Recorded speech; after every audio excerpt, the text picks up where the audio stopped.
Welcome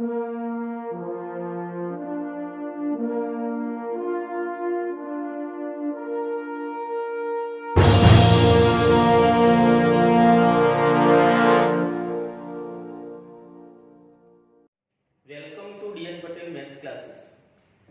આજના લેક્ચરની અંદર જેડબલઈ maths topic relation and functions part 15.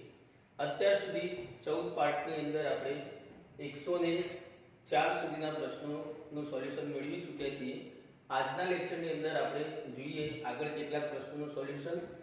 તો પ્રશ્ન નંબર 105 જેની અંદર n ક્રોસ n પર સંબંધ R એ વ્યાખ્યાયિત આપેલ છે. AB relation CD double implies AD into B plus C is equal to BC into C plus D. તો R એ સ્વવાચક અને સંમિત છે, પારંપરિક નથી. સ્વવાચક છે, સંમિત કે પારંપરિક નથી. સ્વવાચક કે સંમિત નથી, પારંપરિક છે કે પછી સામ્ય સંબંધ છે. તો આપેલ ચાર વિકલ્પો પૈકી અહીં R એ કયો સંબંધ થશે તે જોવું છે. તો એના માટે જોઈએ સોલ્યુશન. તો ચાલો સોલ્યુશનમાં પહેલા તો ધારી લઈએ, ધારો કે every a b belongs to n cross n માટે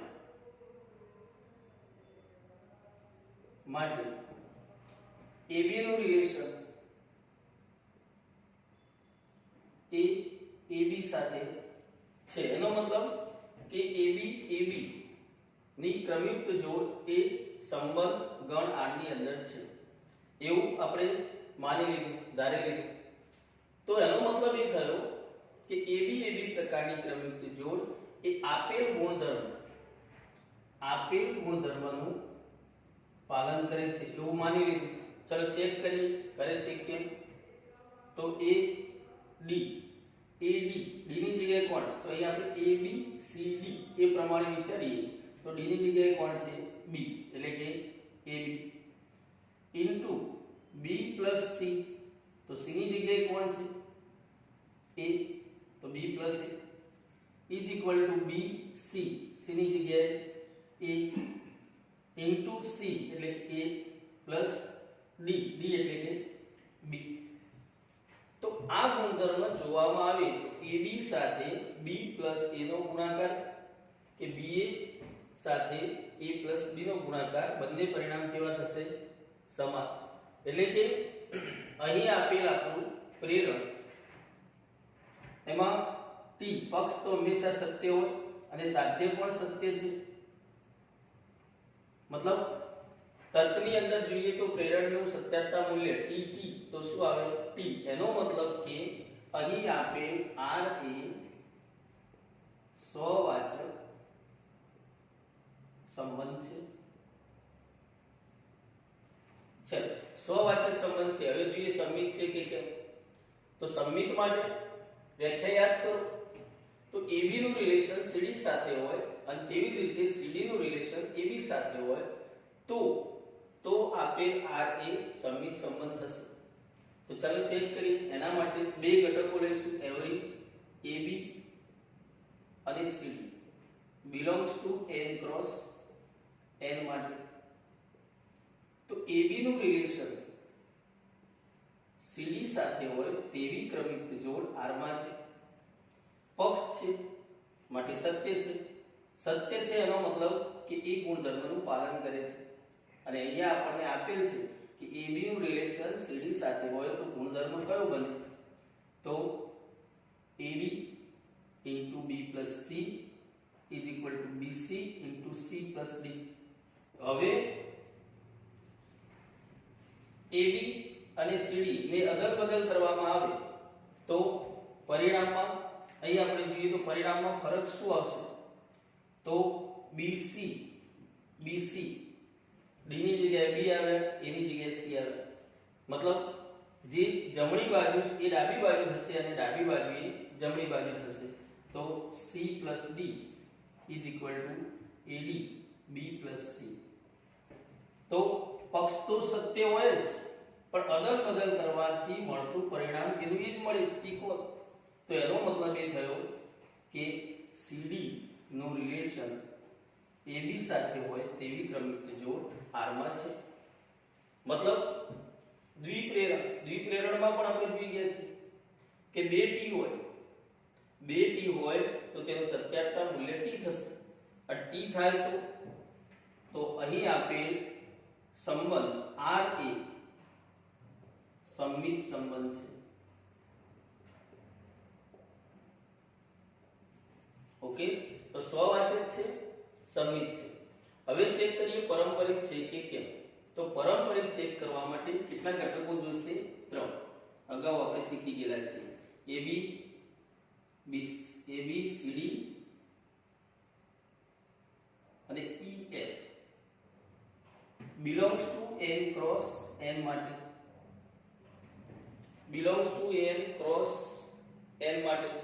તો પહેલું પક્ષ આપણે જોઈએ તો AB નું રિલેશન એ CD સાથે હોય તેવી ક્રમિક જોડ R માં છે. પક્ષ જ છે, સત્ય હશે. એનો મતલબ કે ગુણધર્મનું પાલન થાય છે, એટલે કે AD into B plus C બરાબર BC into C plus D. અને બીજું પક્ષ કે CD નું રિલેશન ત્રીજી ક્રમિક જોડ EF સાથે હોવું જોઈએ. તો CD નું રિલેશન EF સાથે હોય તેવી ક્રમિક જોડ પણ R માં છે. એનો મતલબ કે આ પણ ક્રમિક જોડ એ ગુણધર્મનું પાલન કરે છે. એટલે કે અહીં આપણે સરખાવીએ તો AB અને CD પરથી આ ગુણધર્મ બને છે, એમ CD અને EF પરથી કયો ગુણધર્મ બનશે? તો CD કોની જગ્યાએ? A ની જગ્યાએ C, B ની જગ્યાએ D, C ની જગ્યાએ E અને D ની જગ્યાએ F લેવામાં આવે તો A મતલબ A ની જગ્યાએ કોણ છે? અહીંયા C. D તો D ની જગ્યાએ અહીંયા કોણ છે? F તો CF into B plus C તો B ની જગ્યાએ કોણ આવશે? D plus C ની જગ્યાએ અહીંયા કોણ છે? C ની જગ્યાએ E is equal to BC. તો ચલો ફરીથી જોઈએ B ની જગ્યાએ કોણ? D BC C ની જગ્યાએ E તો DE into C plus D તો C ની જગ્યાએ E plus D ની જગ્યાએ અહીંયા કોણ છે? F તો E plus F.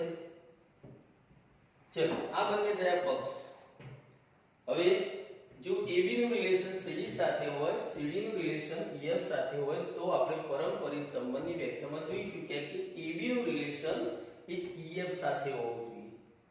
તો એના માટે જોઈએ તો AB અને EF થી બનતો ગુણધર્મ રહેવો જોઈએ, બાકી CD નો ગુણધર્મ રદ થવો જોઈએ. તો CD નો લોપ કરવા માટે અહીંયાથી આપણે CD અલગ કરીએ. તો અલગ કરવા માટે સૌપ્રથમ તો વિસ્તરણ કરી દઈશું. તો AD ને અંદર ગુણીએ તો ABD plus ACD is equal to BC ને અંદર ગુણીએ તો BC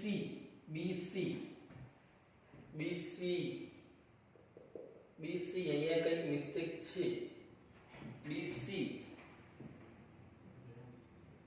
BC સાથે A plus D છે, સોરી A plus D છે. A plus D ધ્યાન રાખજો, ફરીથી જોઈ લેજો, ગુણધર્મમાં મિસ્ટેક ના થાય. A plus D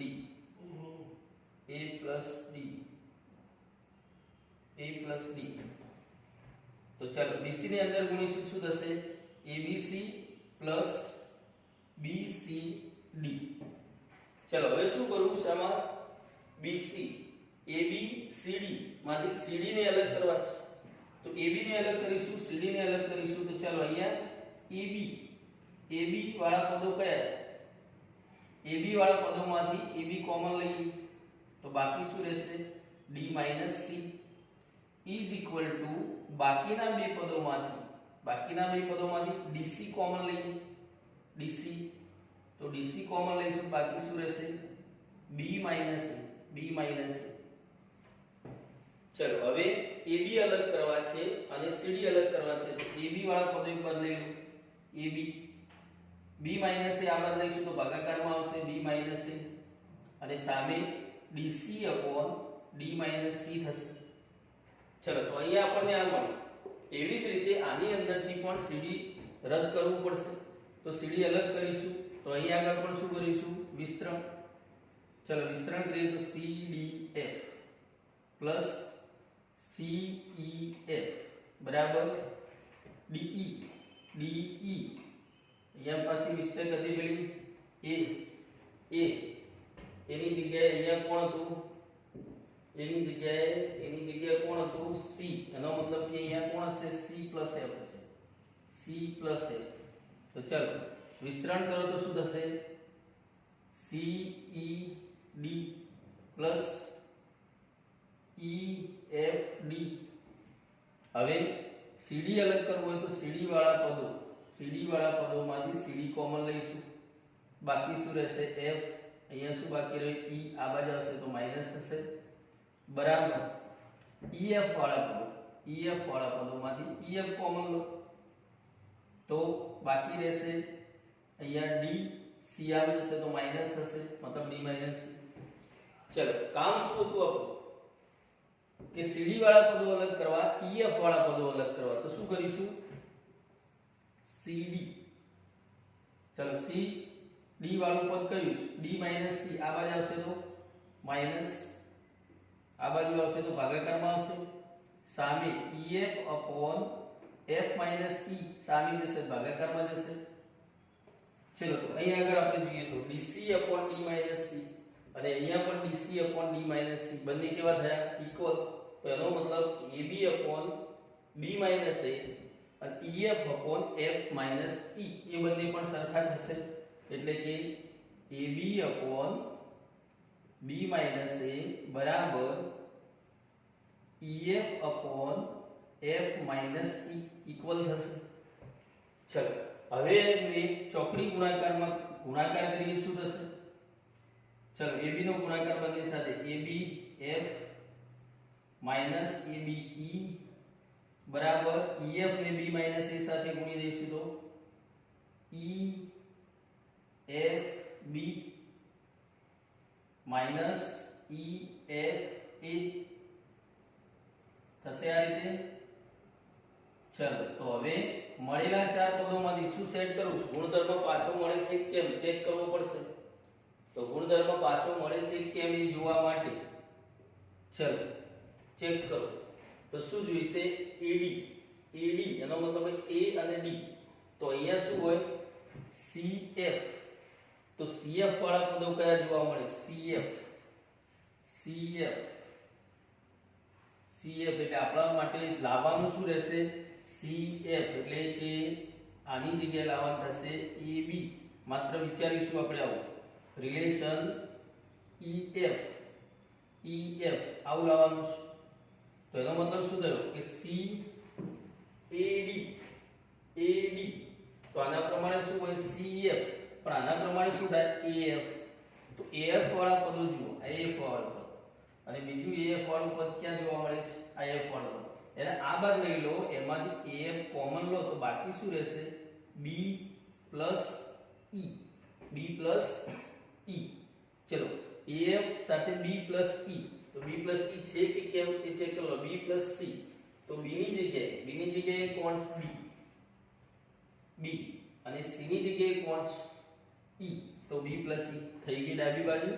જમણી બાજુ જોઈએ તો જમણી બાજુમાં કોણ BC મતલબ B અહીંયા કોણ B છે અને C ની જગ્યાએ કોણ E, તો BE વાળા પદો કોમન લો, BE વાળા પદોમાંથી કોમન લો તો BE અને અહીંયા BE, તો BE કોમન લેવાથી અહીંયા શું બાકી રહેશે F અને આમ કોણ આવશે તો BE કોમન લીધું એટલે A, તો પ્લસ A ચેક કરી લો જોડે F plus A આવશે કેમ, તો F plus A અહીંયા કોણ a plus d a તો અહીંયા a છે જ અને d ની જગ્યાએ અહીંયા કોણ છે f તો થઈ ગયું f એનો મતલબ કે ab નું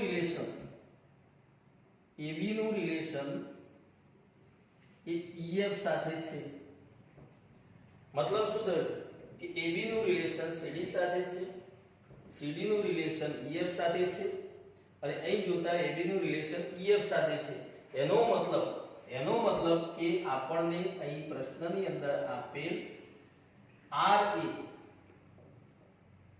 પારંપરિક સંબંધ છે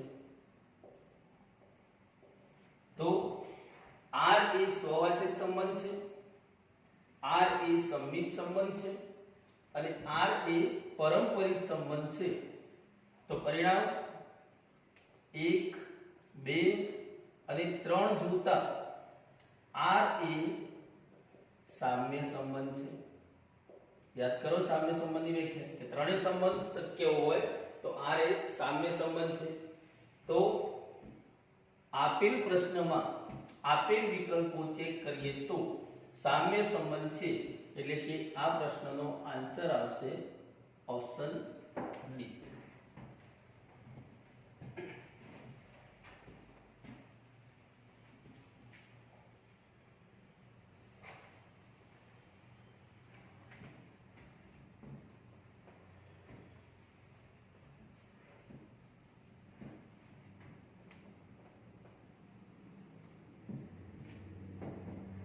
प्रश्न number 6 r subset of r cross r is equal to ab કે જ્યાં a અને b વચ્ચેનું અંતર ડિસ્ટન્સ ઓફ ab એ 2 કરતા ઓછું આવો આપણને ગુણધર્મ આપ્યો છે લેસ ધેન 2 તો r એ પારંપરિક છે પારંપરિક નથી સમમિત નથી કે સામ્ય છે તો સામ્યની વ્યાખ્યા પ્રમાણે આપણે જોઈએ તો r એ સ્વવાચક સંમિત અને પારંપરિક ત્રણેય થાય તો સામ્ય છે મતલબ સામ્ય ચેક કરવું હોય તો સ્વવાચક સંમિત અને પારંપરિક ત્રણેય ચેક કરવા પડશે તો ચાલો પહેલા જોઈએ સ્વવાચક માટે તો ધારી લઈશું ધારો કે every a belongs to એ ક્યાંથી લેવાનું છે તો બિંદુ છે એટલે r ક્રોસ r નો સભ્ય હશે તો a belongs to r cross r માટે ડિસ્ટન્સ ઓફ ab આ આપણો ગુણધર્મ છે લેસ ધેન 2 તો a નું રિલેશન a ની સાથે હોય તેવી ક્રમિક જોડ r માં હોવી જોઈએ એવું આપણે માની લઈએ કે છે એવું આપણે માની લીધું કે r માં છે એનો મતલબ કે એ પ્રકારની ક્રમયુક્ત જોડ એ આપેલ ગુણધર્મનું પાલન કરે એટલે કે a નું ડિસ્ટન્સ a ની સાથે જો લેવામાં આવે એટલે પોતાનું ડિસ્ટન્સ પોતાની સાથે લેવામાં આવે તો એ 2 કરતા ઓછું હોવું જોઈએ તો આપણે જાણીએ કોઈ પણ બિંદુ અહીંયા બિંદુ આપણે a લઈએ અને એનું જ અંતર એનાથી આપણે જોઈએ તો અંતર કેટલું હશે તો ડિસ્ટન્સ ઓફ a તો 0 થશે અને 0 એ 2 કરતા નાનું છે તો એનો મતલબ કે distance of ab is equal to 0 ab b ની જગ્યાએ કોણ લઈશું a તો a નું ડિસ્ટન્સ a ની સાથે કેટલું થશે 0 અને 0 એ 2 કરતા નાના છે મતલબ સત્ય છે તો પ્રેરણમાં બંને t થયા તો t થશે એનો મતલબ કે r એ સ્વવાચક સંબંધ છે એવો ઓપ્શન છે એનો મતલબ સામ્યમાં આવે તો અહીંયા આપણે જોવા જઈએ તો આપણને આન્સર મળી ગયો r એ સ્વવાચક છે એ સ્વવાચકનું નથી આવ્યું પણ સંમિત જો નથી તો સામ્ય નથી मतलब संमित चेक करिए तो every AB belongs to R cross R માટે मतलब બે બિંદુ લઈએ A નું રિલેશન B ની સાથે છે તેવી ક્રમિક જોડ R માં છે मतलब કે distance of AB less than 2 છે, 2 કરતા ઓછું છે. A નું B થી ડિસ્ટન્સ 2 કરતા નાનું છે. આપણે એવું માની લઈએ કે અહીંયા B છે, અહીંયા B છે, તો AB વચ્ચે ડિસ્ટન્સ એક્ઝામ્પલ તરીકે આપણે એવું વિચારીએ કે 1 એકમ છે. એનો મતલબ સાચું છે, એનો મતલબ કે ડિસ્ટન્સ AB એ 2 કરતા નાનું છે, તો 2 કરતા નાનું છે જે હોય એક્ઝામ્પલ તરીકે આપણે 1 લઈએ છીએ. હવે બંનેને ચેન્જ કરવામાં આવે એટલે કે A થી B નું ડિસ્ટન્સ લીધું હતું, એ B થી A નું ડિસ્ટન્સ લઈએ તો શું બદલાશે? આમ ડિસ્ટન્સ ગણીએ, સમજો કે 1 હતું, તો હવે B થી A સુધીનું ડિસ્ટન્સ જોઈએ તો બદલાશે? ના, એક જ થશે. એનો મતલબ કે અદલ બદલ કરવાથી ગુણધર્મ બદલાતો નથી, મતલબ સત્ય છે. તો પ્રેરણમાં 2t થાય તો મતલબ સત્યતા t છે, અને ધેરફોર r એ સમમિત સંબંધ છે. ચલો, સમમિત છે મતલબ સંબંધ સમમિત નથી, એ ઓપ્શન રોંગ છે. હવે પારંપરિક છે કે પારંપરિક નથી એ ચેક કરવાના બાકી રહેશે. તો એના માટે લઈશું એવરી A B C 3 બિંદુ લઈશું belongs to R cross R માટે. ચલો, પહેલું પક્ષ જોઈએ તો A નું રિલેશન B ની સાથે છે, તેવી ક્રમિક જોડ R માં છે, તો સત્ય છે કે ડિસ્ટન્સ AB એક્ઝામ્પલ તરીકે આપણે લીધું 1, તો લેસ ધેન 2 પક્ષ છે એટલે સાચું છે. અને બીજું પક્ષ થશે B નું રિલેશન C ની સાથે belongs to R, તો ડિસ્ટન્સ BC લેસ ધેન 2, મતલબ B નું C થી ડિસ્ટન્સ લઈએ, સમજો બે રીતે ગણી શકાય. આમ પણ હોઈ શકે B થી C નું ડિસ્ટન્સ, અને આમ પણ હોઈ શકે B થી C નું ડિસ્ટન્સ. સમજી લો કે A પણ 1 એકમ છે, 1 એકમ, તો આ બી 1 એકમ થયું. જો અહીં હશે તો A અને C વચ્ચેનું ડિસ્ટન્સ એ 2 કરતા નાનું થશે, પરંતુ અહીં હશે તો 1 ને 1 2 થઈ જાય, મતલબ સીધે સીધું મતલબ ABC સમરેખ હશે તો સત્ય નથી, અસમરેખ હશે તો સત્ય છે. મતલબ સત્ય છે નથી એનો મતલબ આપણે સત્ય ગણતા નથી. મતલબ કે આ બંને પક્ષમાં બંનેનું ડિસ્ટન્સ A નું B થી ડિસ્ટન્સ 2 થી ઓછું હતું, B થી C નું ડિસ્ટન્સ 2 થી ઓછું હતું, પણ જો હવે જોવામાં આવે કે ડિસ્ટન્સ A થી C નું તો does not less than 2. કેમ કે થાય પણ ખરા અને ન પણ થાય. એનો મતલબ એ થયો કે AC પ્રકારની ક્રમિક જોડ R માં નથી, અને R માં નથી એનો મતલબ એ થયો કે પક્ષ સત્ય છે, સાધ્ય અસત્ય છે, મતલબ TF તો શું થાય F, and therefore R એ પારંપરિક સંબંધ નથી. ચલો, તો અહીં ઓપ્શનો જોવામાં આવે તો પારંપરિક છે કે પારંપરિક નથી, તો પારંપરિક નથી. સંમિત નથી આપ્યું છે પરંતુ સંમિત છે, એટલે સંમિત નથી ના આવે તો સામ્ય થવાનું જ નથી. કેમ નથી થવાનું? કે સ્વવાચક છે, સંમિત છે, પારંપરિક નથી એટલે સામ્ય નથી. ચલો, પારંપરિક નથી એવું આપણને આપેલ છે, એનો મતલબ બી સત્ય છે, પારંપરિક નથી એ રોંગ છે. તો અહીં આપણે પ્રશ્નનો આન્સર થશે ઓપ્શન બી, પારંપરિક નથી. ચલો, તો અહીંથી આગળ આપણે આવતા લેક્ચરની અંદર